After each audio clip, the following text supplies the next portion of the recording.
aad baan idin salaamayaa dhammaantiin waan soo dhaweynaynaa runtii waxaan u kaca oo kaliya waxa weeye inaan ka mahadnaqo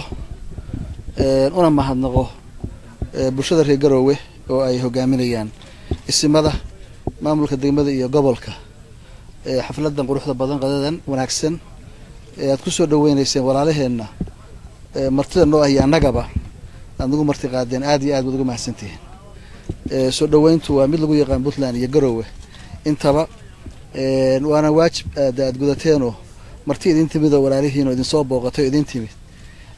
inaad soo dhaweysaan kulli waajib saaran buu ahaa waana ku mahadsantihiin garashadiina anagu waa sunnimid waan wada hadalay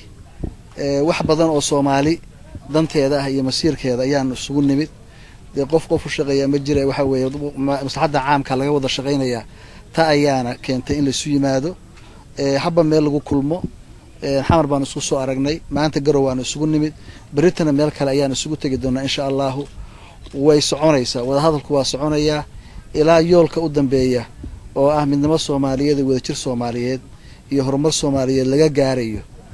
waa ku fayna waa kacayna waa la isqabanaya waa la heshiinaya shaqaduna waa soconaysaa marka sababta ah weeye waxa yaala oo laga wada hadlayo iyo waxa la doonayo qiimaheeda inta leeg waa wax adag weeye waxa la raadinayaa wax sahlan ma aha Soomaaliya oo dawladnimo taama hesho oo qaran noqoto oo qoomiyadaha adduunka ka mid noqoto oo maqaamkii ay ku lahaan jirtay adduunka tagta oo la gaarsiiyo weeye waxa la raadinayaa shideer baa loo soo maray dib badan waa loo soo maray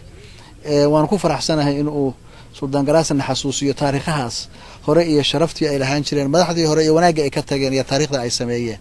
anaga waxaan rajaynaynaa Ilaahay inuu taasoo kale una solansiiyo nuguna duwo xaq ah oo wanaagsan cadaaladda ay uga horeyso iyo danta shakhsiga oo mar walba laga dheeraado midda caamka lagu durko ayaan rajaynaynaa aad iyo aad bay u mahadsan yihiin yani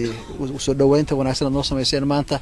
haddana waxaan ku soo dhaweynayaa madaxweyne Xasan Sheekh inuu kulamadiisa yiraahdo soo dhawaad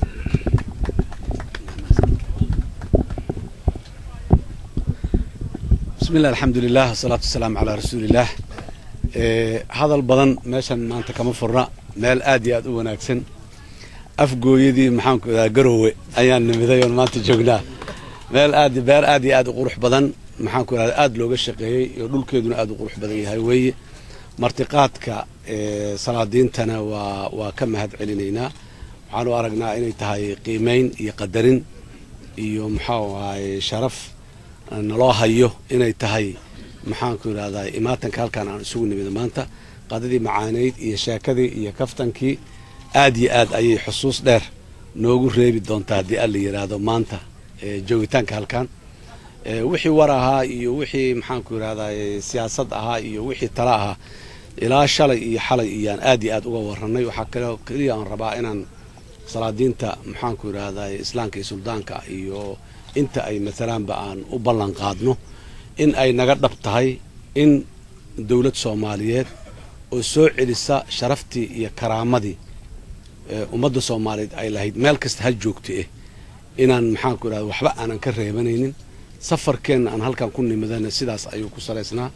oo daba socda kii hore awal muxuu ahay madaxweynaha Puntland iyo madaxweynayaasha kale ay Muqdisho ku yimaadeen haddana aan sidaas aan u sii socon doono annaguna muxuu ahay waan wada shaqaynaynaa ciddi kale oo Soomaali ah oo ay maxaan ku raaddaa inay ka qayb qaadato u baahan ama diyaar u ah dawladda sidana waan la shaqaynaynaa gobol kasta iyo degmo kasta iyo tuulo kasta oo ay joogaan waan u tageynaa salaadiinta waxaan rabaa mahad celin iyo maxaan ku raaddaa kadib ka sokow inaan muxuu ahaa iyaguna aan u sheegno in hawsha taala ee dalka dib u dhiskiisa siyaasadiisa maxaan ku raaddaa bulshadiisa dhaqaalihiisa dib in loo qaabeeyaahi hawl aad iyo aad uga baaxad weyn oo ka culus weeye maxaan ku raaddaa 2 qofood 3 qof 4 qof iyo in yar oo madax ah aad iyo aad ayay uga culus tahay marka salaadiinta iyo maxaan ku raaddaa